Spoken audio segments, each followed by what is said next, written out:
Assalamualaikum warahmatullahi wabarakatuh. Perkenalkan, nama saya Aisyah Jannatus Sabrina, mahasiswa Prodi Ilmu Kesehatan Masyarakat, Fakultas Kesehatan Masyarakat, Universitas Andalas. Pada kesempatan kali ini, saya akan melakukan promosi kesehatan mengenai salah satu topik kesehatan global yaitu HIV/AIDS. Sasaran promosi kesehatan yang akan saya lakukan adalah para remaja. Mengapa? Karena remaja merupakan kelompok yang paling rentan tertular HIV/AIDS.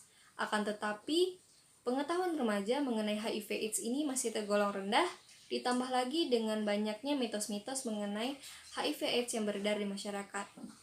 Tujuan dari promosi kesehatan ini yaitu meningkatkan pengetahuan remaja melalui pemberian informasi mengenai apa itu HIV, penyebab serta dampaknya, sehingga diharapkan muncul kesadaran di dalam diri remaja untuk mencegah perilaku penularan HIV/AIDS. Nah, metode promosi kesehatan yang akan saya gunakan yaitu metode ceramah di dalam kelompok, serta medianya yaitu media elektronik melalui slide presentasi. Promosi kesehatan ini akan dilakukan melalui virtual meeting dengan aplikasi Zoom.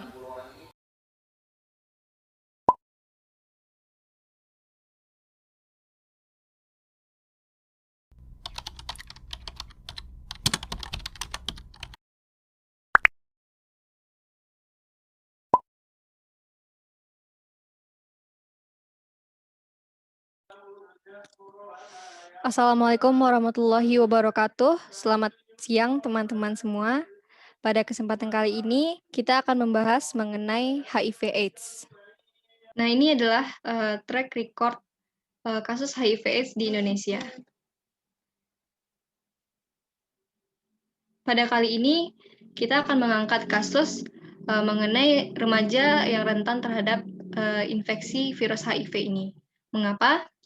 Karena remaja itu sedang berada pada masa pubertas, di mana dia memiliki ketertarikan dengan lawan jenis dan memiliki gairah seksual. Remaja yang belum matang secara emosional, ditambah lagi dengan pengetahuan yang kurang, maka dia akan beresiko untuk mengalami perilaku seks dan ditakutkan akan tertular oleh HIV ini. Nah, apa itu HIV/AIDS? HIV itu singkatan dari Human Immunodeficiency Virus. Virus ini yang menyebabkan AIDS dengan menyerang sistem kekebalan tubuh manusia. AIDS ini adalah kumpulan gejala yang disebabkan oleh virus HIV. Apa saja gejala virus HIV ini?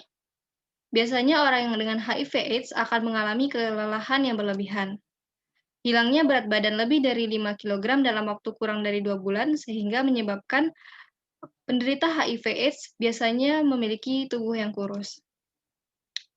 Adanya pembengkakan kelenjar, terutama di leher atau ketiak, sariawan atau luka bernanah di mulut atau tenggorokan, demam tanpa sebab yang jelas, nafas menjadi tidak stabil, serta timbul bisul atau jerawat berwarna merah dan ungu di beberapa bagian tubuh. Nah, terdapat 4 penularan HIV/AIDS. Yang pertama itu melalui jalur hubungan seksual. Nah, ini biasanya disebabkan oleh perilaku gonta-ganti pasangan atau melakukan hubungan seksual dengan penderita HIV. Selanjutnya itu jalur transfusi darah. Transfusi darah ini biasanya disebabkan oleh darah yang akan didonorkan itu tidak teruji keamanannya, sehingga bisa menyebabkan transfusi darah dari penderita HIV kepada orang yang sehat. Nah, selanjutnya jarum suntik yang tidak steril, ini biasanya pada orang yang mengonsumsi narkotika, psikotropika, dan zat adiktif. Biasanya mereka untuk menghemat biaya, mereka menggunakan jarum suntik yang sama untuk memasukkan nafza tersebut ke dalam tubuhnya. Selanjutnya penularan dari ibu ke anak, ini biasanya terjadi pada masa persalinan. Nah, terdapat 4 tingkat klinis HIV/AIDS. Yang pertama, tingkat klinis asimptomatik. Pada masa ini, biasanya penderita HIV itu tidak merasakan gejala apapun, sehingga dia bisa beraktivitas secara normal. Nah, pada tingkat klinis kedua, biasanya dia sudah mulai merasakan adanya gejala-gejala dari HIV yang sudah dijelaskan tadi, tapi dia masih bisa tetap beraktivitas. Nah, jika sudah pada tingkat klinis ketiga, biasanya penderita HIV itu sudah berbaring di tempat tidur selama lebih dari 12 jam per hari. Pada tingkat klinis keempat, penderita HIV ini biasanya sudah mengalami disfungsi motorik dan kognitif yang tidak diketahui penyebab jelasnya. Apa sih dampak dari virus HIV/AIDS ini?